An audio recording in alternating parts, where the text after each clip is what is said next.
I get asked this question a lot, and especially right now, looking at what is happening politically in our country. This question is posed too many times to me, and it goes as follows. Kumekucha, what do you think is going to happen next? What is coming? Now, I cannot tell the future. I'm not a fortune teller. But really what these people are asking is, based on my track record as a political analyst, based on my experience, in my opinion, where do I think we're headed? And where are we right now? As we are headed to where I think we're going. Well, in my humble opinion, I strongly believe that what we are going through right now is yet another calm before yet another storm, because the storms are many. We have just come through the Gen Z storm, and I don't think it's over. But I believe there's another storm coming. A huge, very serious storm. And we need to go back to history to understand what this storm is all about and what is the real trigger to this storm that is coming. You see, in an African country and in African politics, history tells us there is nothing more dangerous for a country than the realization that a president is going. Okay? And the most dangerous people in such situations are people we never even think about. And on the few occasions we think about them, we just imagine them as parasites. People are not important. People whose power stems from their relationship with the current regime, and who will definitely go with the regime that is going. But we have seen again and again, these people are deadly, extremely dangerous. Now in 1976, a South African heart specialist, a very famous doctor, landed at State House, Nairobi, to examine the then President Jomo Kenyatta, the founding president of the country called Kenya. This has hardly been mentioned before, but I believe the whole idea was to organize for heart transplant for the president and thus keep him in power for a longer time. It was immediately after that examination by this world-renowned specialist, Dr. Christian Barnard, that a movement emerged very suddenly, mostly in the Mount Kenya region, that came to be known as the Change the Constitution movement. And the whole idea was to block the then Vice President, Daniel Toroitich Arap Moi, from automatically taking over the presidency in the event of Jomo Kenyatta passing on. Now, of course, this was no accident, and it was linked to the examination by the doctor. Bila kizungu mingi, those close to Jomo Kenyatta knew that he was going. And in this instance, he was not only leaving the presidency, but people knew he was leaving this world of the living. These people, whose lives had been changed, transformed, by Jomo Kenyatta being the president, these people who were paupers before and overnight had become multi-millionaires in those days, were really in a panic. They obviously did not want the honeymoon to end, the gravy train to come to a halt. No! And they were prepared to do anything, and I mean anything, to ensure that their very sweet honeymoon would continue, even after Jomo Kenyatta left the presidency. And even after that movement had their political legs cut off. Mostly because Kenyans on the ground in the Mount Kenya region did not understand what was happening to Jomo. And of course they could not tell them. And also because Jomo Kenyatta himself refused to support this movement. In fact, became very opposed to it. It is famously said that he did so with a Kikuyu proverb, which went something like this, loosely translated: if you want to put a rope around the neck of a cow, you don't show it the rope. Okay? Of course, until the very final minute when the rope is already on its neck.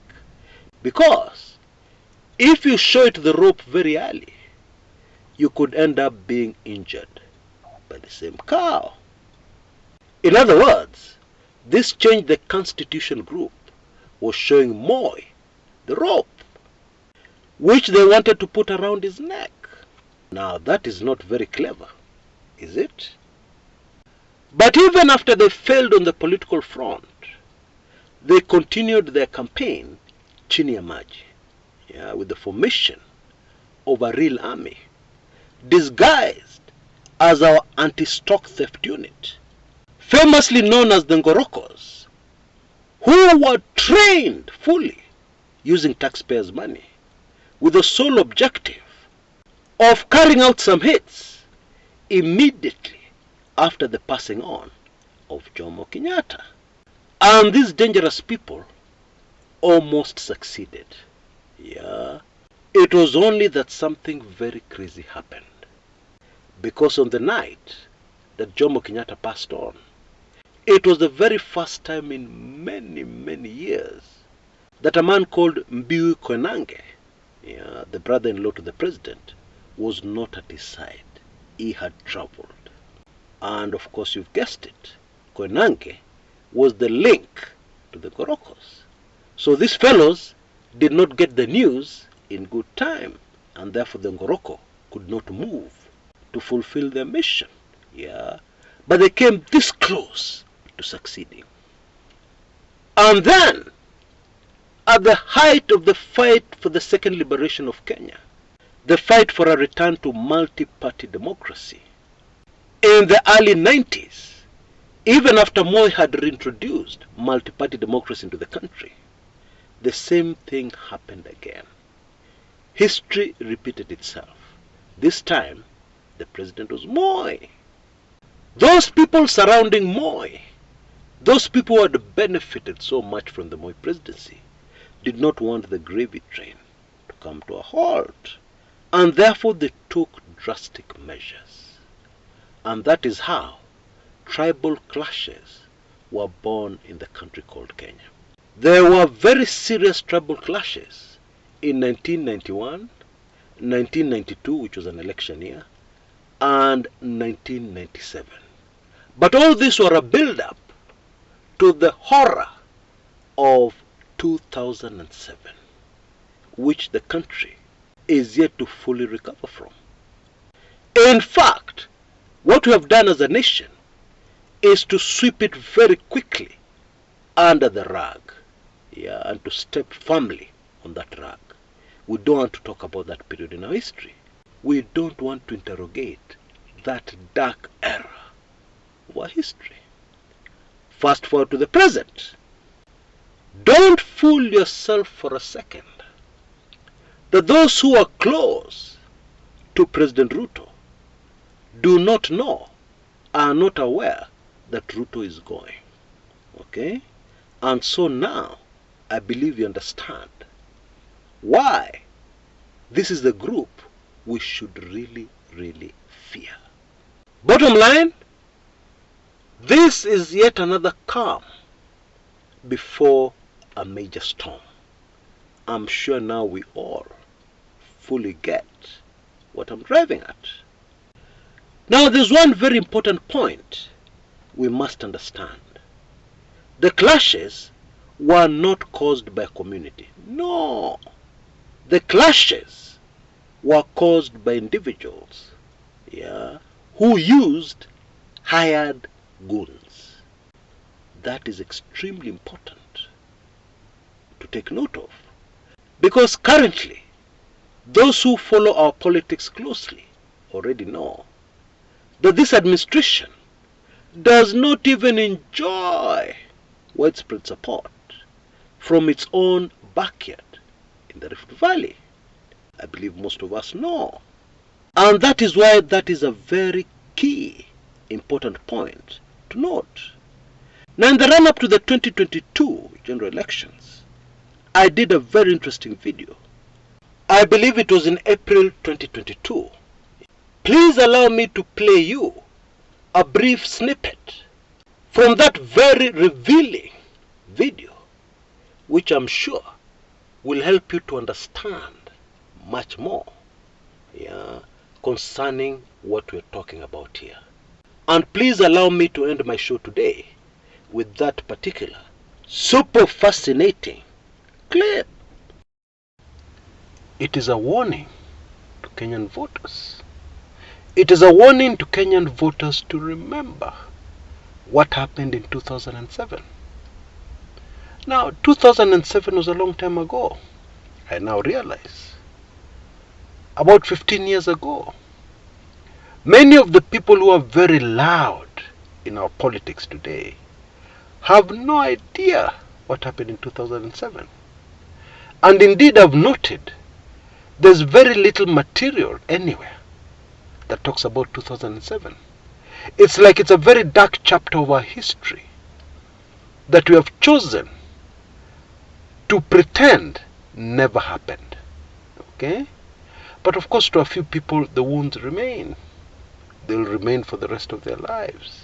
And so it is in this context that I believe it is extremely important that we all get a better understanding of exactly and precisely what happened in 2007.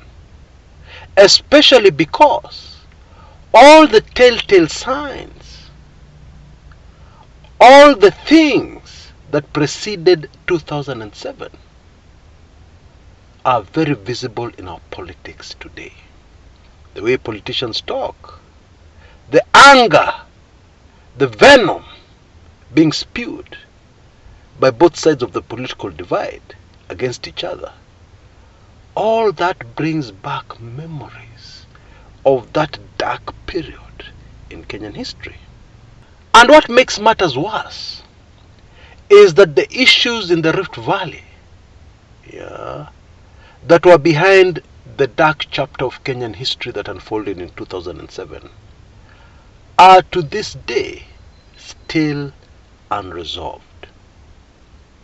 Oh yes, I believe what we did as a country, what we chose to do, was just to move on without looking at the wounds, without any real healing to those victims, those who survived, and even to the people left behind who witnessed it all. We have chosen to ignore that trauma in a hope that it will go away. But unfortunately, the ghosts of the past seem to have come back.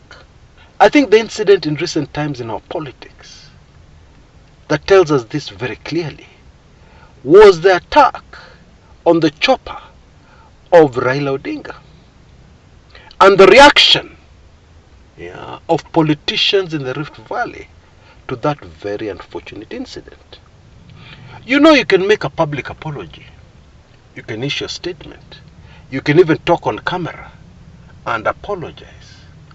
That is one thing to do, and maybe some people find it much easier to do than others. But it is quite another to be sincere and to be sincerely sorry and sincerely alarmed at what happened to your brother. Okay? What we're getting from the Rift Valley is not sincere.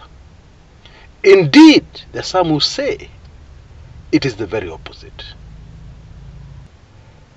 The direct attacks at our president, President Kenyatta, very vicious, full of venom attacks, political attacks at our president, and indeed sometimes personal attacks at our president. Folks, that to me is very alarming. Indeed, one must ask, is Uhuru Kenyatta a candidate in the 2022 presidential elections? Is he? And if he's not, then what is all this about? What are all these attacks against the president all about? That, to me, is a very disturbing signal, especially when we remember what happened in 2007. Okay, I can hear some people from the Rift Valley saying, oh, you know, it is the president who first of all started by attacking the deputy president, saying things about him, blah, blah, blah, blah, blah, blah. Now hold on a minute. In the run-up to the 2017 elections, President Uhuru Kenyatta got very angry at the Turkana governor, Bwana Nanok. Yeah, and he told him off in public. He embarrassed him in public. And if memory serves me right, Nanok and the people of Turkana did not respond the way the people of Rift Valley have been responding. Because last time I checked, the deputy president is a junior to the president of the Republic of Kenya. The president of the Republic of Kenya, if from nobody else, yeah, deserves respect from his deputy president, yeah, who should show the rest of us an example so that we also respect our president. And as I've said many times on this channel, even if you don't respect the individual, respect the office. Because if you cross some lines, tomorrow when your man is president, people will cross the same line and go even beyond. Guys, let's think beyond our noses, surely. And there are so many other things happening and unfolding in Kenyan politics that to us who are there in 2007, and indeed I covered those elections extensively, but even to those who covered it in passing, even to those who read just press reports, took in TV clips and so on and so forth, I am sure to all of us, these things unfolding on our local political scene are reminding us, are reawakening the nightmare that we wanted to forget. That was 2007. So that I'm very clear and nobody misunderstands me, let me portray what I'm trying to say in a simple question. What will happen if Raila Odinga loses the presidential elections on August 9th, 2022? My informed answer, from analyzing politics for a long time, nothing. Even if it's rigged out, nothing will happen. And the presidents, in 2007, Raila lost the presidency, it was stolen from him. In 2013, Raila lost the presidency, it was stolen from him. Nothing happened. The country moved forward. Now I need to ask you another question. What will happen on August 9th, 2022, when William Samoei Ruto is declared the loser of that election? What will happen?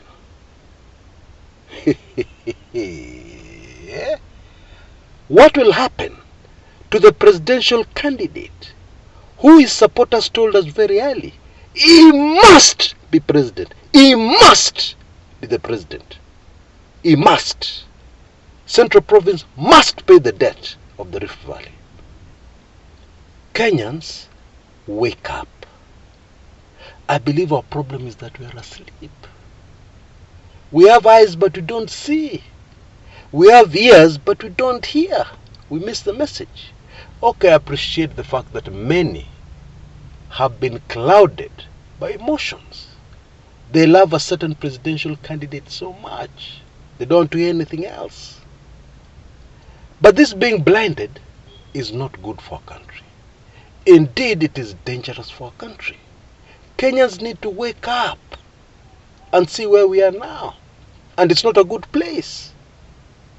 There's no problem with supporting a candidate of your choice, if you like him. However, this is much more than just supporting a certain presidential candidate. This is much more than somebody claiming, oh Chris, you don't like so and so. No, it's much bigger than that. It's about the nation called Kenya.